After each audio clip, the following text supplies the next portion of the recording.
la première chose qu'on va faire et qui est super importante, c'est d'acheter ou de connecter son nom de domaine. Parce que là, pour l'instant, on a le nom de domaine attribué par Shopify. Donc si je te montre là, on va faire afficher la boutique et tu vois que mon nom de domaine, c'est ça. C'est pas très professionnel. Je reviens ici. Je te parlais du premier pilier en e-commerce qui est la confiance. Et ben là, on est en plein dedans. Les visiteurs, si ils voient un nom de domaine comme ça avec plein de chiffres, un petit peu bizarre qui finit par myshopify.com, voilà, ils vont peut-être un petit peu se méfier. Donc je te conseille d'avoir ton propre nom de domaine et bien sûr, c'est payant, mais c'est pas très cher vraiment. Tu dois aller dans paramètres, ensuite tu dois aller dans domaine et je vais t'expliquer tout ça. Super important, tu peux acheter un nouveau nom de domaine donc directement avec Shopify. Tu peux acheter un nom de domaine via une plateforme différente de Shopify, tu peux le faire aussi. Après, je te conseille de passer directement avec Shopify, comme ça t'es tranquille. Ou sinon, j'ai déjà eu le cas plusieurs fois, tu as peut-être déjà ton nom de domaine, donc tu peux venir connecter un domaine existant. Par rapport à tout ce qui est connecter un domaine existant, malheureusement, je ne peux pas te faire de tuto parce que ça dépend de ton hébergeur. Donc ça veut dire qu'il faudrait que je fasse une vidéo pour chaque hébergeur, ce qui n'est pas possible. Je pense que tu le comprends. Par contre, il y a énormément de tutos sur YouTube déjà.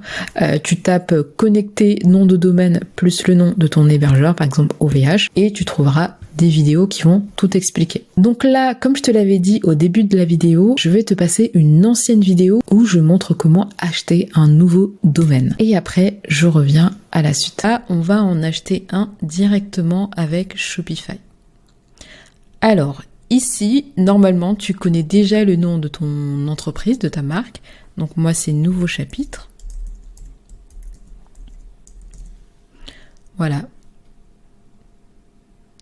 Donc là, tu auras toute la liste de toutes les extensions par rapport au nom de domaine que tu veux.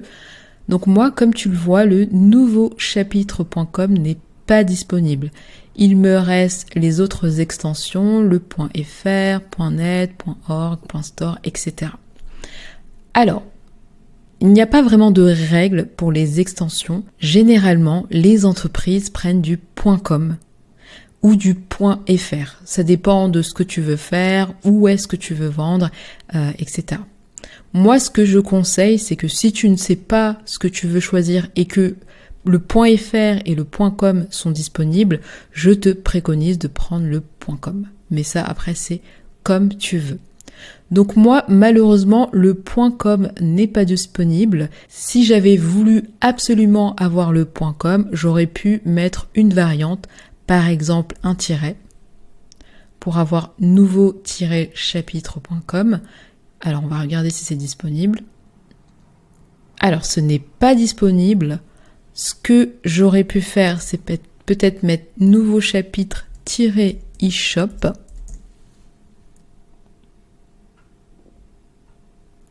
Donc voilà, là c'est disponible. Après, comme je te l'ai dit, c'est vraiment toi qui vois. Moi, je vais prendre le FR parce que le FR, ça me va. Donc, je vais acheter le .fr. Donc là, très important, tu auras ton nom de domaine pendant 1 an et au bout de cette première année, tu devras renouveler l'achat du nom de domaine pour ne pas te la faire piquer. Parce que du coup, si tu ne rachètes pas ton nom de domaine, il y a une personne qui peut être susceptible de l'acheter. Et je pense que ça serait très très dommage. Alors, tu peux laisser cocher renouveler automatiquement ce domaine chaque année si t'as pas envie de te rappeler chaque année qu'il faut le racheter. Ça dépend, c'est comme tu veux. Moi, je vais faire ne pas renouveler parce que c'est juste pour l'exemple. Quand c'est fait, quand tu as bien vérifié tes informations personnelles, je le répète, vérifie bien tes informations personnelles, ton nom, ton prénom, parce qu'après, j'ai eu le cas avec une personne, c'est assez compliqué d'aller changer ça. Donc voilà, vérifie bien et quand tu es prête, ou prêt, pardon, tu peux acheter un domaine. Alors là, tu vas voir que tu es en attente de SSL, c'est normal, c'est par rapport à la sécurité. Alors pour simplifier, tu vas devoir attendre quelques heures jusqu'à 24-48 heures. Si tu dépasses 48 heures et que c'est toujours en attente de SSL. Alors soit contacte Shopify parce que c'est pas normal, ou tu peux me contacter moi.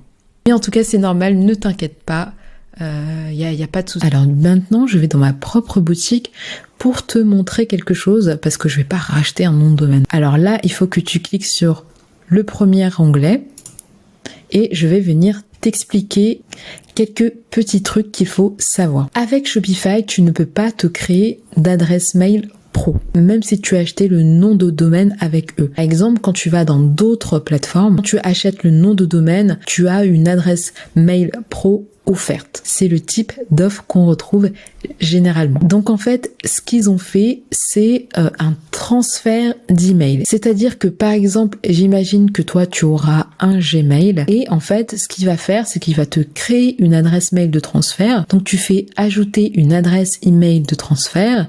Ici, par exemple, tu peux mettre contact et du coup là ça c'est déjà pris. Donc là tu mets juste le suffixe et là c'est déjà fait. Et ensuite tu mets ton adresse mail vers laquelle les emails seront transférés. Avec ça, c'est pas mal déjà qu'ils aient mis ça en place parce qu'avant il n'y avait pas ça. En fait c'est super parce que les clients ils vont voir ça, ils vont pouvoir te contacter. Donc, par exemple, si quelqu'un me contacte sur hello@brownera.com, ça me transfère sur mon Gmail. Donc ça, c'est super. Par contre, si je veux répondre à mon client, c'est cette adresse mail qui va s'afficher. Donc voilà, ça peut être un petit peu perturbant pour les clients. Donc là, Shopify te conseille de te créer un compte Google Workspace ou Zoho et là tu as juste à cliquer passer à l'hébergement de messagerie. Pareil, je ne vais pas te faire de tuto, c'est vraiment pas compliqué, j'ai plusieurs personnes qui l'ont fait, donc il faut que tu ailles soit sur Google Workspace, soit sur Zoho. Alors je crois qu'à l'heure actuelle, Google Workspace ne marche plus comme avant, donc je suis plus trop sûre. Et en tout cas Zoho, je sais que c'est moins cher, j'avais 2 ou 3 personnes qui ont pris ça et elles étaient satisfaites. Donc là, je ne vais pas faire de tuto parce que c'est assez simple et en plus ça dépend de ce que tu prends. Mais voilà, pour avoir une adresse mail pro, il faudrait que tu passes par un hébergement de messagerie. Dans la vidéo suivante, je vais te montrer un petit hack pour avoir une adresse mail pro, c'est-à-dire que quand tu vas répondre, c'est ça qui va bien s'afficher pour 0 €, justement avec ton adresse Gmail. Par contre, je te le dis, parce qu'il faut pas venir attraper ma veste, c'est un petit peu comme tout, quand tu viens contourner les choses, tu peux avoir des problèmes à un certain moment, parce que parfois il faut vraiment une adresse mail pro et pas un Gmail, pas le hack que je vais te montrer. Mais toi, si tu ne veux pas investir, tu peux suivre ma vidéo, je vais t'expliquer juste après pour comprendre. Par contre, si tu oublies de renouveler, de racheter ton nom de domaine, déjà ton site ne sera plus accessible, donc ça c'est un petit peu dommage. Et ensuite, si quelqu'un passe derrière et qu'il l'achète, tu pourras pas le récupérer. Ça c'est vraiment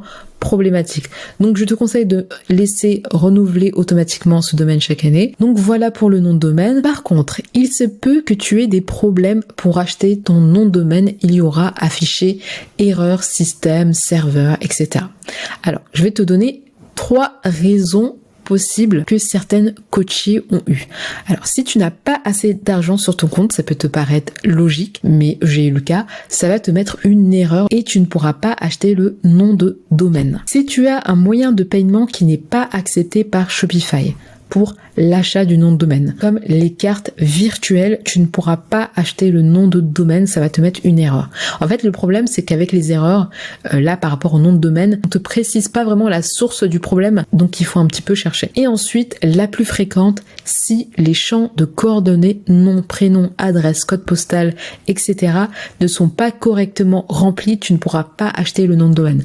Par exemple, si je viens ici et que je vais dans paramètres du domaine, modifier les coordonnées. Par exemple, ici, si il y a un accent dans la rue ou que tu mets pas le bon format pour le code postal ou le numéro de téléphone, ça peut te bloquer.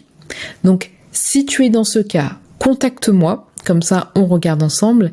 Et après, il faudra aussi contacter Shopify parce que c'est eux qui pourront t'aider directement.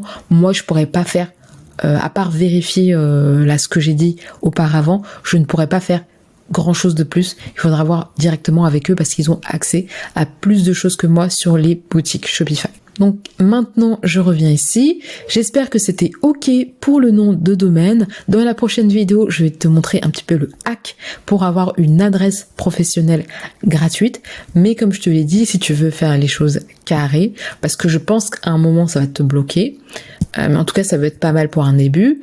Tu peux totalement faire ça.